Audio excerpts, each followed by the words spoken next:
जय श्री राम जी। श्रोताजनों, आज की हमारी वार्ता के विषय माया को जानने और सुनने में आप सभी श्रोताजनों का हार्दिक स्वागत एवं अभिनंदन है। माया का वास्तविक अर्थ है भ्रम, अविद्या, जो सत्य को छुपाकर असत्य को सच के रूप में दिखाती है।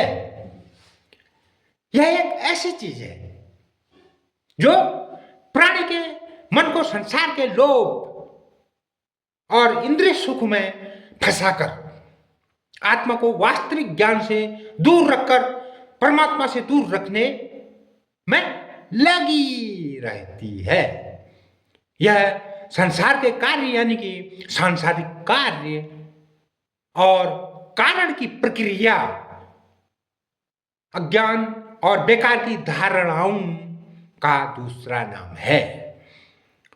वेदांत के अनुसार माया संसार की नश्वरता को सत्य में प्रकट करने की वह भूल करने को उतारू रहने वाली चीज है जो कभी भी सही साबित नहीं हो सकती।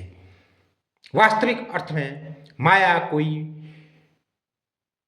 बाहरी वस्तु नहीं है, वह बस खुद के मन की लालसा और अज्ञानता के स्वरूप है जो प्राणी को नश्वर संसार की सांसारिक चीजों से जकड़ती है। यह उस पर्दे की तरह है जो सांसारिक चीजों के सामने परमात्मा को ढकने का कार्य करता है।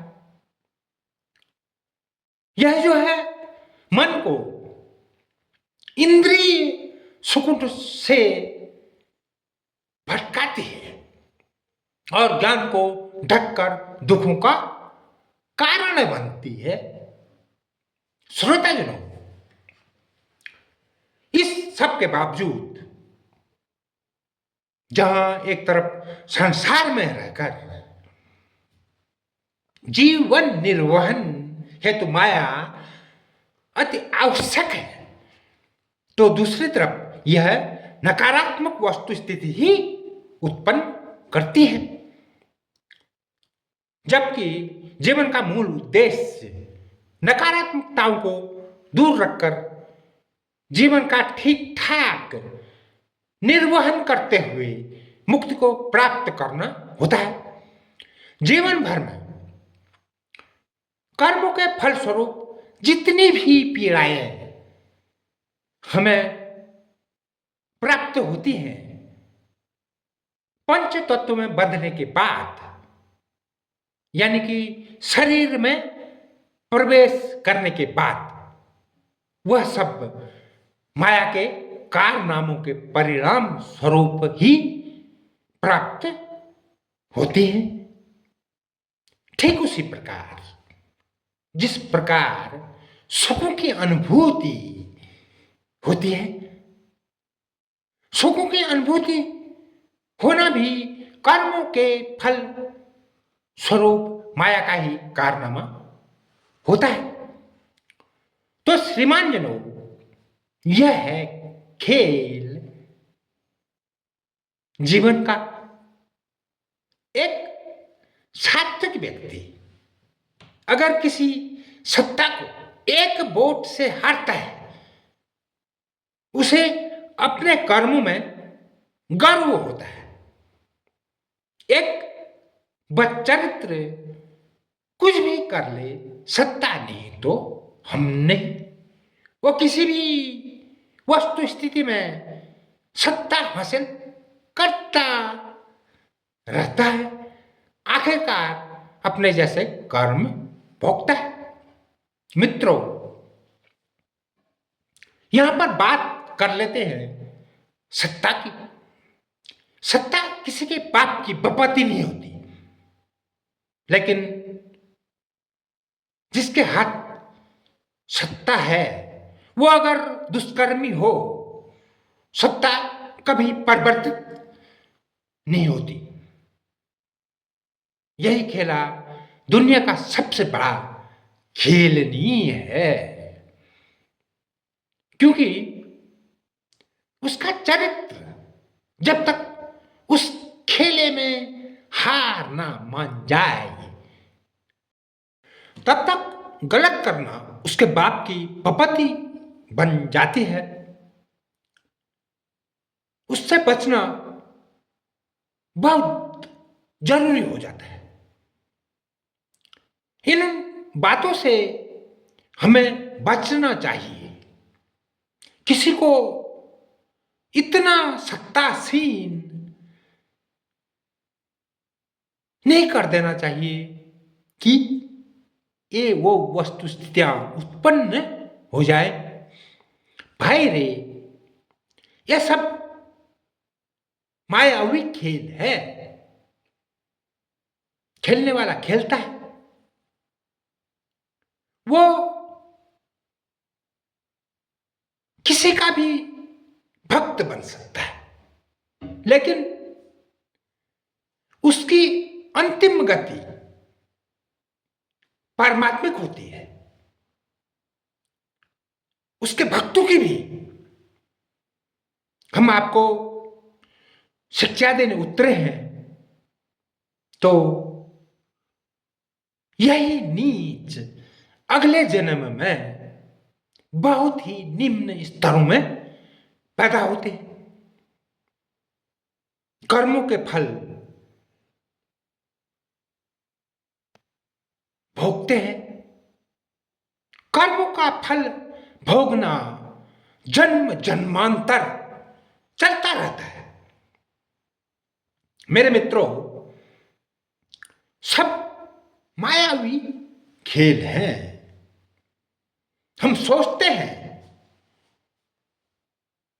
उसके साथ खेला खराब हो रहा है, उसके तो कर्म ही ऐसे हैं। तो जो अब गलत कर रहा है उसके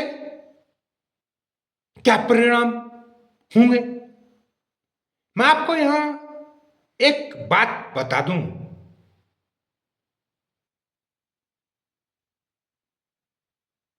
ये नहीं पूछा जाता है कि तू कौन था, वहां इसी बात की गणना होती है कि तेरे कर्म क्या है। तो जो वो बात बंधु माया की थी, वो जो थी इतनी मस्तीली थी। ज्ञान ना भाई अपने कर्मों के अनुसार प्राप्त होता है, अन्यथा अच्छा सदैव बुरा लगता है। इस उसमें भी मायावी हस्तक्षेप होता है।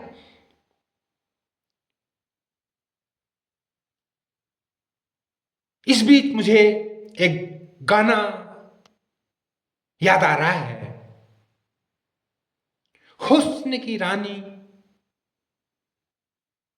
सू मैं तेरी चिल्म जगाने आई सू।